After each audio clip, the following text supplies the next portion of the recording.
All right, let's go.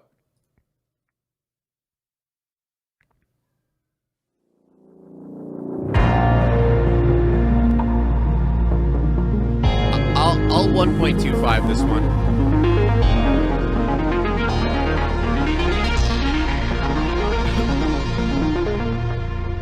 Dude, that's a killer-ass intro. I just want to mention that's a killer-ass intro. God, I need to up my shit, man, dude. I feel like I'm just falling behind when it comes to YouTube. Like, when I watch these videos, I'm like, fucking hell, man. I'm trashed. Can you stream on both platforms? I can't because I'm partnered on Twitch. So they don't allow me to stream on both.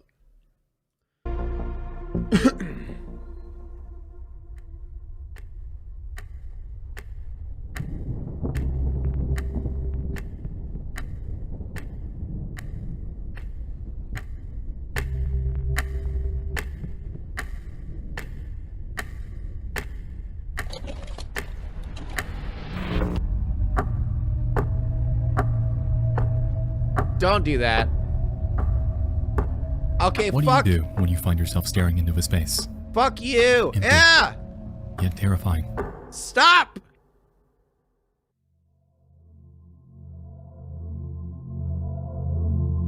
I hate it. Stop. Oh, it's God. a phenomenon that's gained widespread attention in the past couple years due to the nature of our ever-evolving world. Things are changing, closing. Oh, God, I hate it. Being forgotten. And in their wake are derelict spaces that evoke a nostalgic comfort, yet our brains seem to strangely reject them. Ew. We feel like we've been there.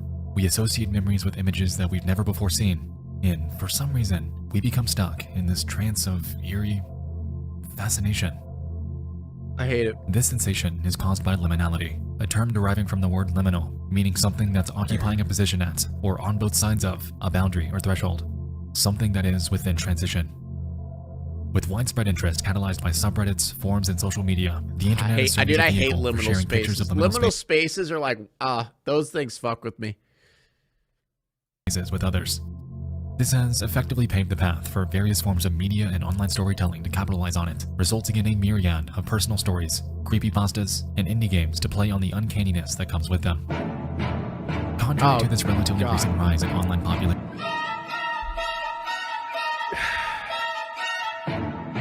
That actually scared the shit out of me, I'm not gonna lie. Heaven Knight 93, thank you so much. Let's go, Pig. Good to see you live here. Thank you so much. I appreciate that. Actually, I'm not gonna lie, that actually scared me. God damn it. Clarity though, liminal spaces are nothing new. In fact, the concept of liminality has always existed among us. We've just never really noticed it. Imagine next post search history.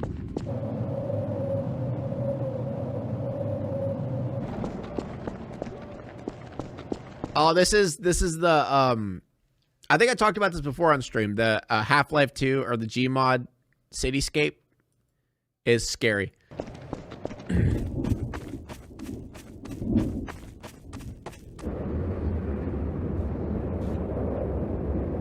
What is it about source maps that unnerve us? Yep, source maps. Is it the that's feeling what it is. of loneliness? The emptiness that comes with the very purpose of a landscape? Or is it perhaps the fact that we can hear the sounds of other humans carrying out their lives in the distance, yet in our eyes, we're the only ones here? It's a funny feeling that, a feeling of confused anticipation as we await people that will never come. Contrary to the evidence around us. Yeah, Gmod is creepy. Buildings, furniture within a cozy apartment, beer in the fridge. Nobody ever will. Throughout the late 90s and into the 2000s, I'll probably be done after this video, honey. Liminal spaces without even knowing it. Garry's Mod and Silent Hill are two that come to mind immediately. And while Gmod was more of an accident, I need to finish Silent Hill, dude. I should have. I still can. I could still finish Silent Hill 2. I wanna. Cause it was really creepy. Case, Silent Hill was a bit more on the nose. Everything about it is interwoven with the very fabric of what makes liminal spaces so creepy to us. Isolation is always the forefront, with the player being left to explore a town that is years past its time. Hospitals, foggy streets, a theme park, a subway system, and even an apartment that you're unable to leave. Every single game is stuck in a bizarre state of transition. Nothing is bustling and alive anymore, but you sure as hell aren't in this place alone.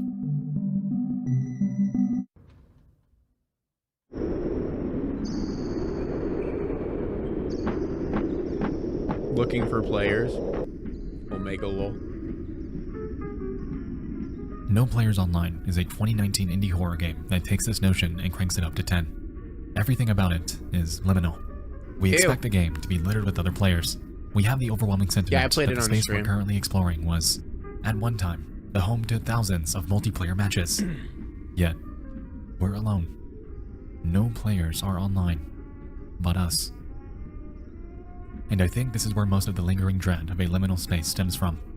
The anticipation, the expectation that someone else should be around, dude. As is life. Yet there isn't. I hate that. It's the foundational rejection of loneliness that's hardwired into our brains. And when this loneliness is portrayed through art and even photos of reality, that is where the uncanniness sets in.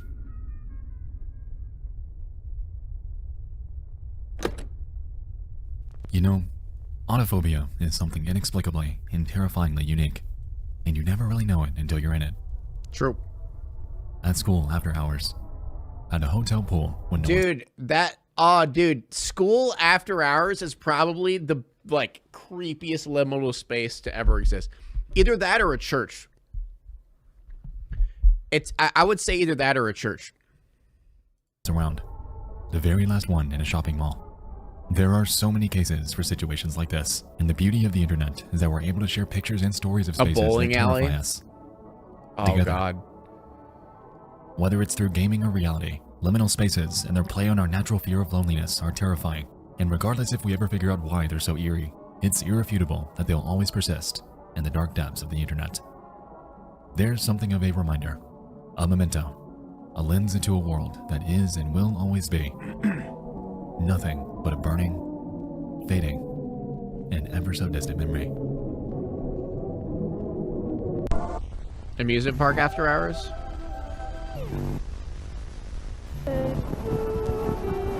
Ew!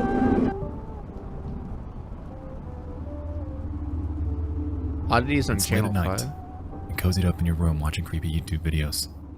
There are seemingly endless, but that is what I do at night. I curl up at night by myself and just watch creepy YouTube. There's one channel that I'd like to highlight tonight. It's called Floresita Dreams, and at first glance of their channel, we can notice the absurdity with their thumbnails. Their content is just as cryptic and heavily resembles various ARGs that we've encountered in videos past.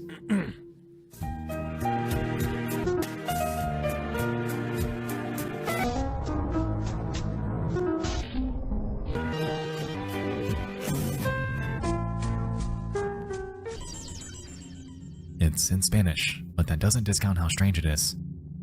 At the end of the day, though, you might be wondering, why are we talking about this tonight? I've seen this one before, I think.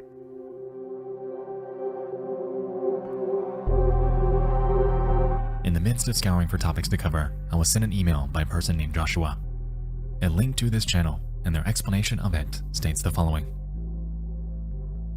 After Spanish cartoons broadcasted in Mexico, there used to be a PSA showing missing people with their pictures and info on their last known whereabouts.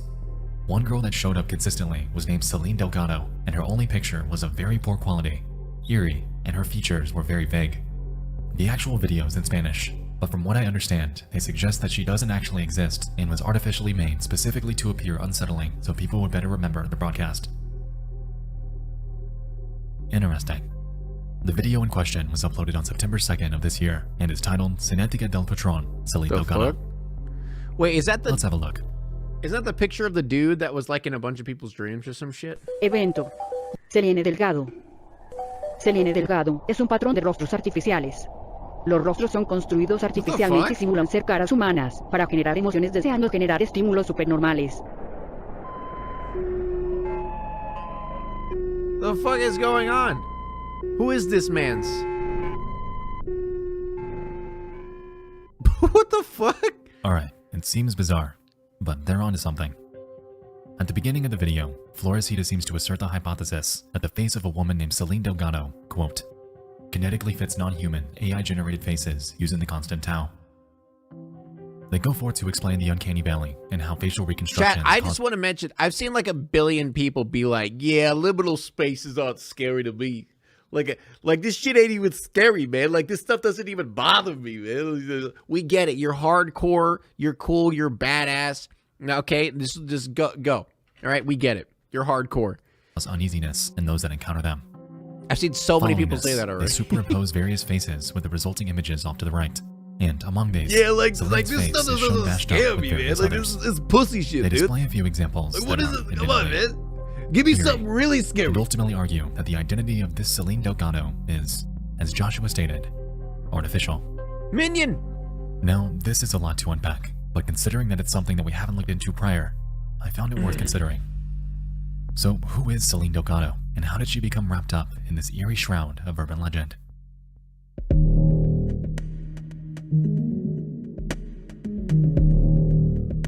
Throughout the 1990s, there was a TV segment run on Channel 5 in Mexico named Servicio de la Comunidad, or Channel 5 Community Wow, he Service. pronounced that good. What the fuck? As Joshua stated, it was a TV spot that ran between children's cartoons in hopes of spreading the word about various missing persons.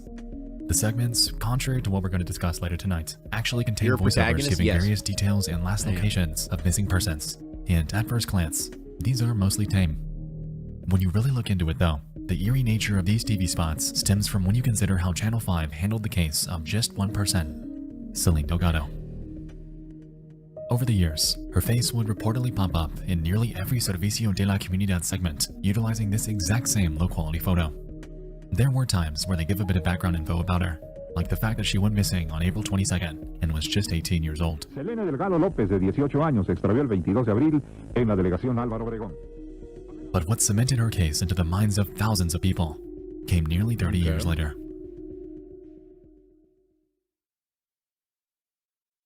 Time for lunch, munch, munch. Time for a munch, crunch, crunch.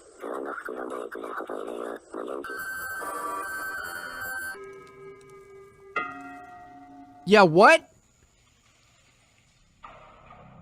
It goes without saying that the videos you're currently viewing are very obviously works of fiction. They What? were part of a stunt pulled by Channel 5 on their official Twitter page throughout 2019 and 2020. Wait, is the beginning guy... Wait, no. The beginning guy...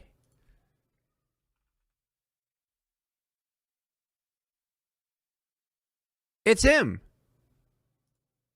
Is that not him? Or am I crazy? It looks like him. During this time, they were known to upload obscure, eerie videos to their account, only to delete them just hours later. It was That's a an antic that meme. ultimately catalyzed their rise to the Twitter trending page on numerous occasions, and also drives home the point that this real-world TV channel is not above messing with you. In the midst of these posts, though, came A one bunch that of involved furries. a familiar name. This one. Posted after midnight on the 20th of February 2020, we can clearly make out the name Celine. It's Michael Given Rawson, that she yeah? was Okay, good. what That's, many I presumed to be an definitely actual look like missing him. person that was constantly broadcasted on a kid's channel over the span of years, and gave birth to a new sort of urban legend that the Floresita Dreams channel was entertaining. The hypothesis that this person is potentially not real. The major argument stems from her missing photo. I love the Many minion have one, stated though. online that it appears common, basic, and fake. This, combined with a lack of any online record that has ever been found about her, has led to a breeding ground of online hearsay, creepypastas, and hoax videos to command the conversation about her.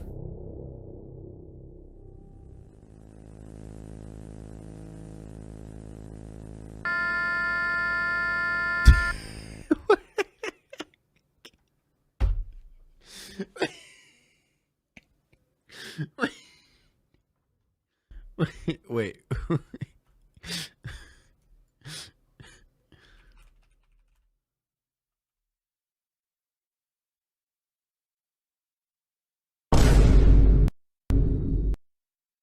I'm gonna see if I can time this.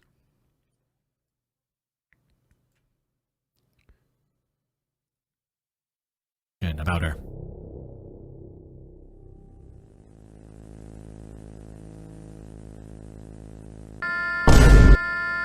Damn it! Wait, no, I got this.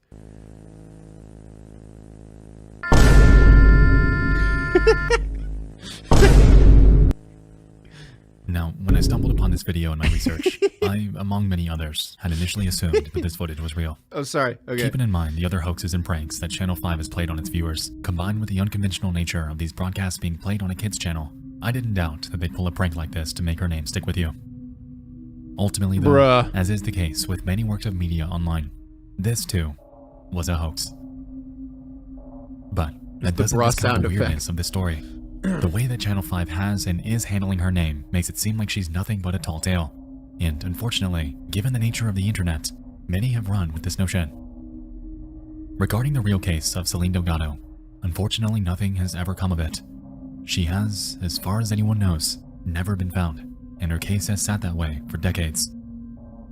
Personally, I think Celine Delgado, contrary to the rumors online, is indeed a real person. The argument presented about her having a fake face just doesn't seem plausible. Her image is low quality because it was the 90s. Her record likely did exist, but was never digitized. The uncanniness of it looks so distorted, though. That's not even that doesn't look anything like a picture at all.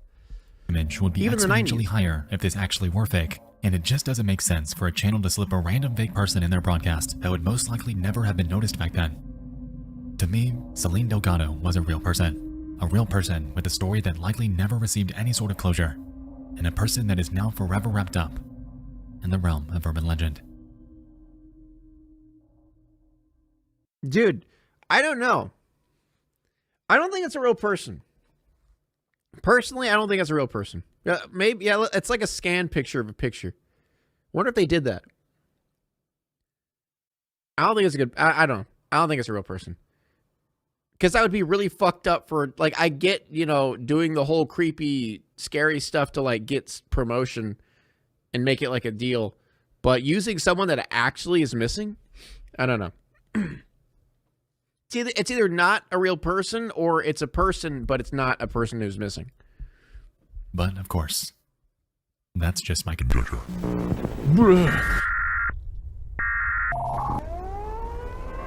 Oh, fuck tornadoes, dude.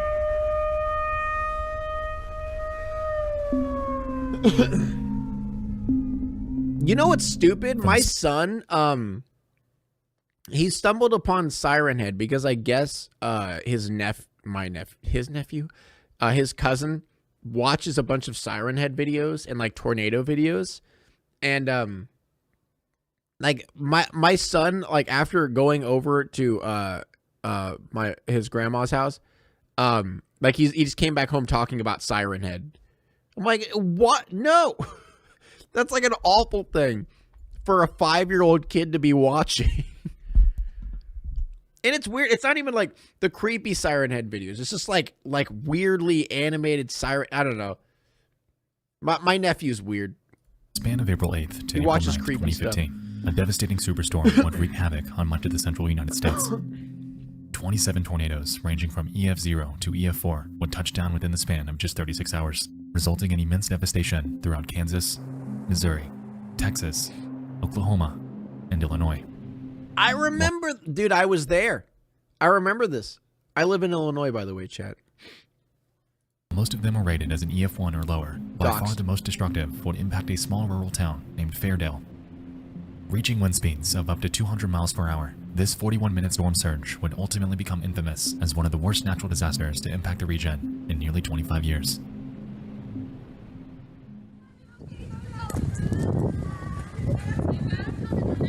Yeah, I've seen this video.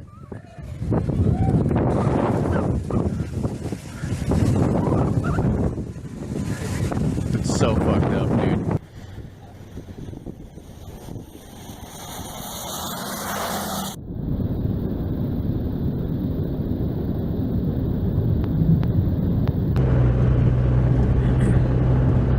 Storm chasers are insane, dude. What the hell?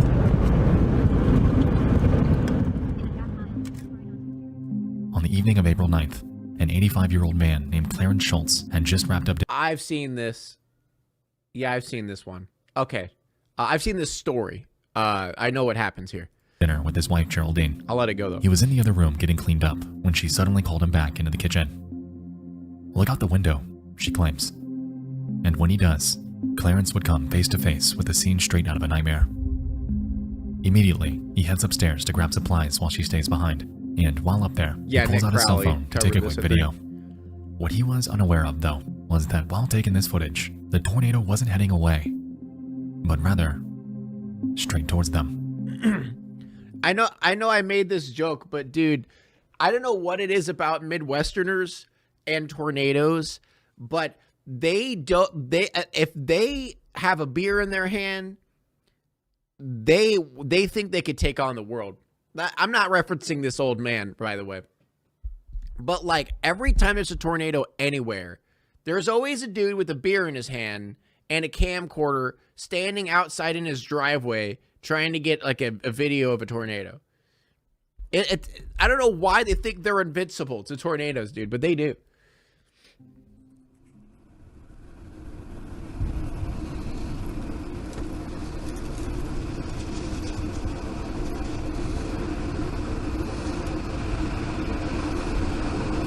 Why is he not running? Run.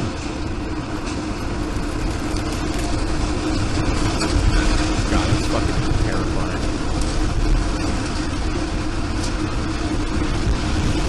Look at that house in front, dude.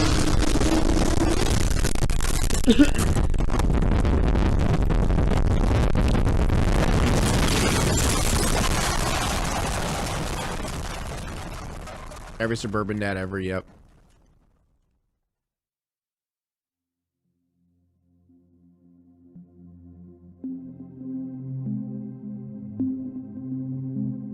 Clarence Schultz didn't make it back to his wife. Tornadoes, no joke. But thankfully, he did make it out of this alive.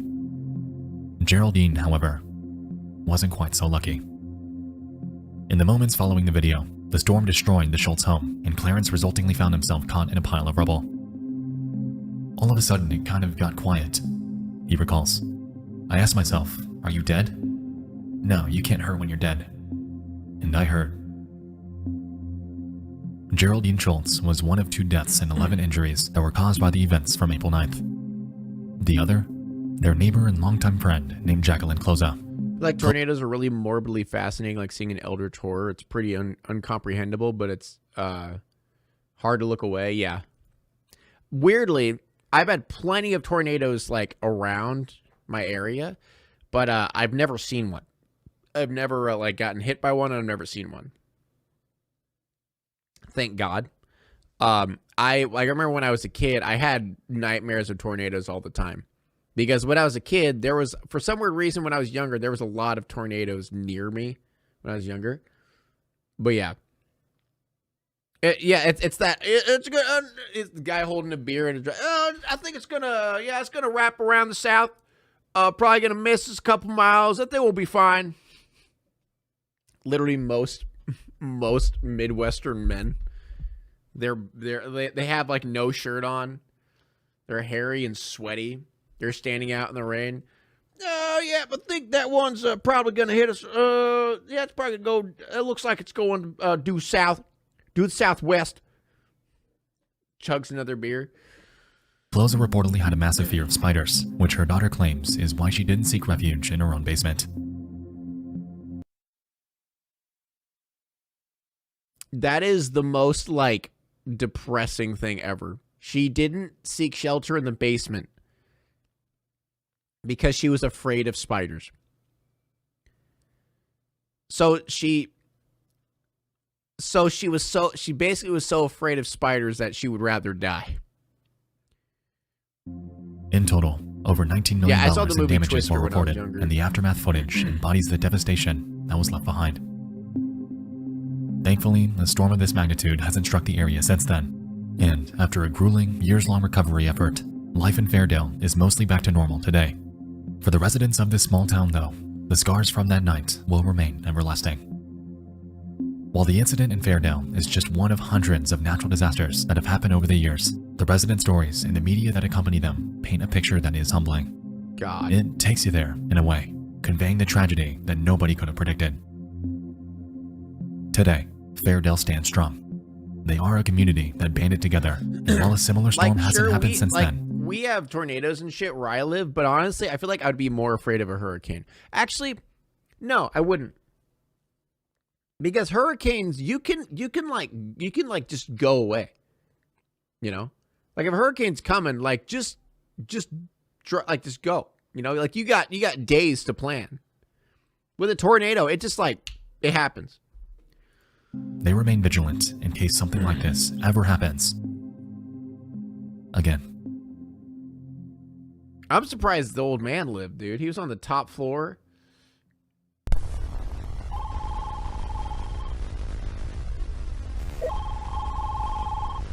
Well, yeah, I feel like Hang on, what are you tornadoes do recording? more damage in their vicinity, but their vicinity's small. Home invasion? Oh, God. I have such a fear of home invasion, dude.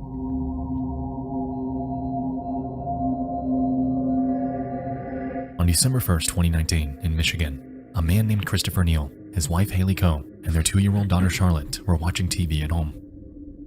The family had just moved here from North Texas, so they were still getting settled in. All things considered, the night was going okay. No, you can't if a and tornado is nothing was out going of the towards ordinary. you, you can't outrun it. At around 10 p.m., the three hear a loud noise at the front of the house. I haven't seen It sounds like an intruder, and so Chris heads to investigate while Haley stays behind to call 911. It was at this point when Chris would encounter an unknown man standing near his front door, and immediately, he too calls the authorities. The following audio takes place the moment the call center answered. Wait, what?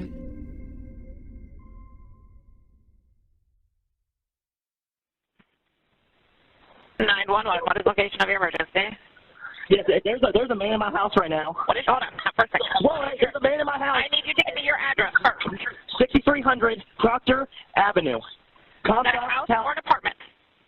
House at the end of the street. Why are you in my house, bro? Tell me when you talk to him. You don't get a speakerphone. Why are you in my house, though? Sir, how many other people are in your house? It's me, my wife, and our daughter. How old is your daughter? She's 2. 2? Okay. Do you have any idea who it is? You don't know. Let my wife. I'm not gonna harm you guys. All right, I promise. Take my hand. 140 years old. You can go. I'm not gonna harm you. Where is William at right now?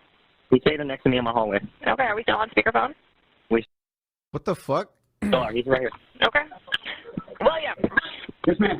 William. Okay. Can Christopher and his wife and daughter step outside? No. Yeah, I'm not. Ma'am. What? They're safe. They're safe? They're safe. They're standing right here with me. What are you doing in their house? I told you there. Shots fired. Where were shots fired at? Going on, Old 37, or Old Kentucky, about. What's that? Stop right here with me, man. No, I ain't going You're anywhere. going there with me, man. Bro, tell me right now, please. William. Tell me right now. William. Yes, ma'am. What are you trying to have them do? He's coming in the room with me. That's it. Why is he coming in the room with you? Why are you locking that door? Don't lock that door, bro. You're all right, man. I just gave you my word, man. You straight. I get what you're saying, but you got 2 guns, bro. You're safe. You got 2 guns? How can I play crazy, man? I'm not doing anything. William. Get in my house, man. I'm sorry, man. William, listen to me. Why are you here in the first place? William, can you listen to me? Yes, ma'am. I need you to put those guns down. What is happening? I'm so confused. Because I've got officers that want to help you. I have officers that want to help you and keep you safe. So I need you to put those guns down. Who are you, man? I'm 911. I've got help for you. I need you to put those guns down so that they can get you the help that you need. I want police here so I can get you set. The police are there, William. The police are there. No, they're not. They are there. No, they're not. They're there. I got a lot of deputies there. Look, man, listen. I'm not harming you, I promise. My word. My wife just got threatened, man. I hear you, bro. You know what I'm saying? I hear you. They got threatened last night. Okay, I get you, bro. I'm not harming you, or your children, or your wife.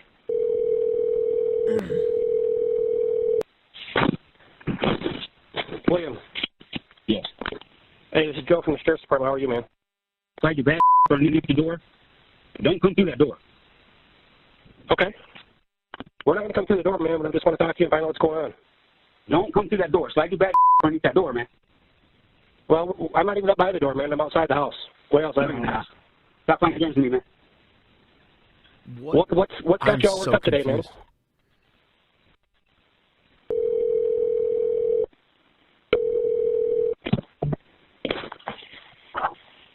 Hello? Hello? Is this Christopher? No, Christopher's dead.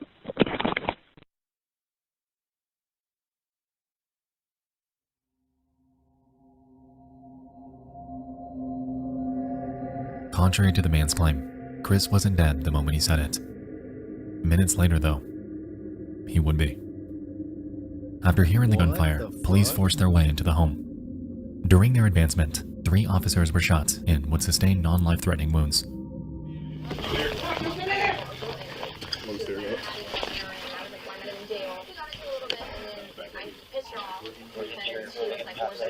Hey, what's your name, man? Hey, this is Joe out here, okay? Man, we don't want anything bad to happen. We're not gonna hurt you. Listen to me, please. Go home. Say that again, man. Once they charged towards the bedroom that Jones was hiding out in, they'd encounter Neil lying on the floor with the bedroom window ajar. Outside of it was Jones trying to flee. However, his efforts were in vain. William Jones ultimately faced 19 felony charges and was accused of killing Christopher Neil and wounding 3 officers. He was reportedly well known in surrounding counties as a thief and home invader. And astonishingly, just 5— Dude, mental illness is no fucking joke, dude. Again, this is why I have so many, like, security measures in my fucking house, dude. Like, holy shit, that is terrifying. 5 days prior to the murder, he was released from jail after serving time for a previous offense. During his arraignment, his defense attorney maintained his innocence, claiming that Jones was running from an attacker that night and ultimately sought refuge in the Neil home. I think the 911 audio speaks for itself. However, it'll ultimately be up to a jury in his eventual trial. Oh, since the trial hasn't incident, even Haley happened. Coe has given birth to the couple's second child and is now raising them alone. With Dude, that's this, so sad. their oldest daughter will be forever scarred by the loss of her dad that night, and their youngest will never know him. Christopher Neil died protecting his family from a lifelong criminal, and no matter if Jones is sentenced to live in prison with justice served, the Neil family will forever have to live on without a husband and without a father. Wow. That's all. Coverage of a missing persons investigation. Not a whole lot to go on, and that is why we need. Why does this shit almost exclusively happen in America? Do I really need to go into? Do I really need to go into that? Do I really need to go into a whole gun law rant? I'm not gonna do it. I'm not gonna do it. Saturday evening, 1989. Central and North America are recovering from a recent Category 5 hurricane.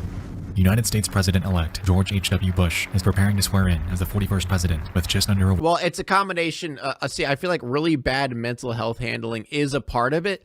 But at the end of the day, you can't control someone's mind, but you can control a gun. You know? Let's think about it. A week to go. And on Channel 5 up in Chicago, Illinois, an NBC-affiliated news station by the name of WMAQ is wrapping up its nightly programming. In relation to the other two, a news station broadcast keeping up the status quo doesn't seem all that notable or interesting. And to be honest with you, it isn't. Rather, it's what transpired afterwards that's piqued my interest. It's extremely subtle, but after being discovered relatively recently, the footage you're about to watch has opened the door to a mystery that's perplexed a small but growing corner of the internet. Have a look. This is WMAQ-TV, Channel 5, NBC Television in Chicago. We now leave the air and wish you a pleasant good morning.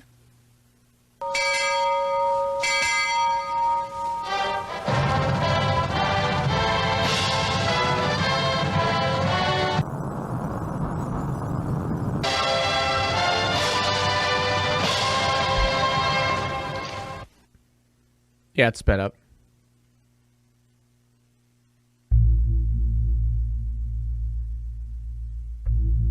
His eyes good, bruh? Joanne, what happened to your eyes? That something as simple as a missing notice can fill me with such uneasiness. And I think it's because this TV spot is so obscure. This image is incredibly low quality, and there's effectively nothing to complement it.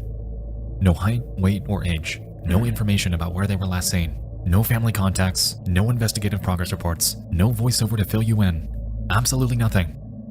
This just exists as a late-night post-broadcast info screen shown at a time when most viewers likely directed their attention elsewhere. All we're left with is the name Joann Lopez, a poorly lit photo of her face, and a now-defunct phone number that's been found to lead to the youth division of the Chicago Police Department. Something about the way this was presented just seems off, and considering the current online discourse about it, I'm not alone in feeling this way.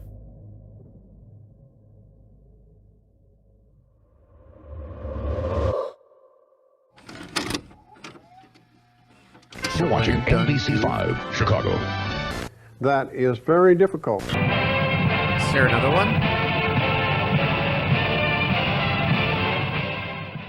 years later, in 1991, WMAQ would once again wrap up their nightly broadcast. In a strikingly similar and almost random fashion, Joanna's missing notice would be played once more. Bruh.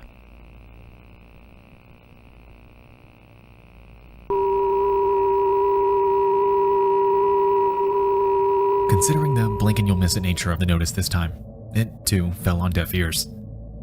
There was, again, no supporting info about her, no updates that might have cropped up in the prior 2 years, still no age, height, weight, nothing. Just this obscure photo with the word missing plastered on top of it.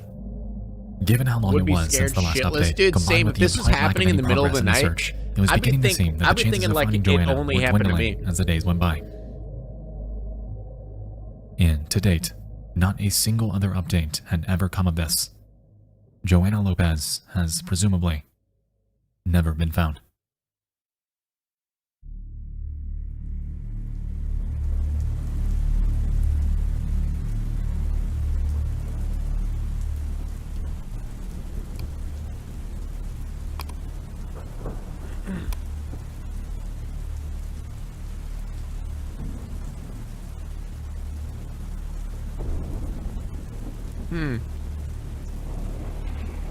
I would shut the TV off, dude. Say, In late 2020 I'd and break into my 2021, TV. Joanna's mysterious missing notice would finally be shared to Reddit. 2 posts are known to have spearheaded the conversation, one by a Luke Inspire, and another by a Chris Polygon. While Luke Inspire's came first, I wanted to focus on Chris's, as this one prompted the most discussion. Simply titled, The Very Obscure Disappearance of Joann Lopez. Their posted Unresolved Mysteries outlines most of what we've already touched on so far. They go forth to claim that they have looked through various missing persons resources, however have found absolutely no information about her. Considering this is a subreddit devoted to discussing the unsolved, others quickly chimed in with theories on what they think might have happened. I think she was a runaway and was found pretty quick. Maybe she ran away again in 1991 and they used the same picture. 1989 and 1991 are not that far apart, and if she was in foster care, I doubt they had up-to-date pictures of her. Such a strange case. Or it could be a lie. Wow, this one is strange. I found the number listed here as the Youth Division of the Chicago Police Department. So, on the face of it, the number is in fact legit. I don't have the guts to call it, but it's there. Sounds like she escaped some kind of juvenile detention or probation. If it weren't for the reappearance of the photo 2 years later, I'd be inclined to believe that's exactly what happened. But then she was found and returned with her case never having a chance to escalate to federal involvement. The fact that it aired again in 1991, however, makes me think she was never found, and in the pre-internet days, her case simply slipped through the cracks. I hope I'm wrong. Throughout all of these, though, one comment stood out among the others. Posted by a proud evening star. They claim the following. Yeah, I don't know. This is weird. Do you think it's fake? I don't know. A lot of this stuff I feel like tends to be fake. So much that I couldn't sleep for a while. It really is so sad to think that a person can slip through the cracks like that and seemingly vanish altogether. Just why post that picture? I've been scouring the Doe network for unidentified Jane Does in and around the Chicago area all morning, and the only possible case I could find is from 1994. Here.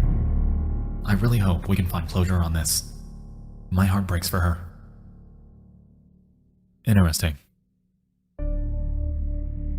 Heading to that link presents us with a Jane Doe, 276 UFIL. She was found deceased in an alleyway, naked from the waist down. It goes without saying that our working evidence is tenuous. However, lining up this photo with that of Joann Lopez, while considering the time and location in which she was found, postulating that this woman is Joanna isn't out of the realm of possibility. I've done some digging on various missing persons from around the time period, and have also come up short with results. There are quite a few from around Illinois. However, their dates of discovery don't quite line up with the 2 missing broadcasts. It seems to me that Proud Evening Star has found the most plausible visual match out of nearly all the 1990s Jane Does from the area. But even this leaves us with much to be desired. Confirmation that more than one person ever saw this. If not, it's likely fake. No, apparently, at the end of the day, anyone who was watching this channel saw it. That is undoubtedly haunting. Barring how obscure the photo itself is, the lack of information, the visuals that accompanied the broadcast, and the fact that there is virtually no discussion or record about her ever existing aside from this brief video archive online, this case is enveloped in absolute mystery. I implore you to join the discussion in finding this girl, and if you know or remember anything about her, myself and countless others are all ears about it. In the worst case scenario, we won't get anywhere and this mystery will remain. But the best case, reaching any sort of closure. That is what I'm aiming for. So top comment say they figured it out.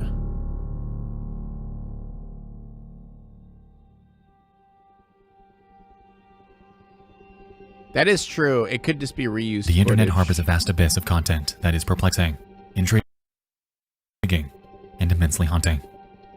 A community thriving off sharing derelict areas around the world. Okay.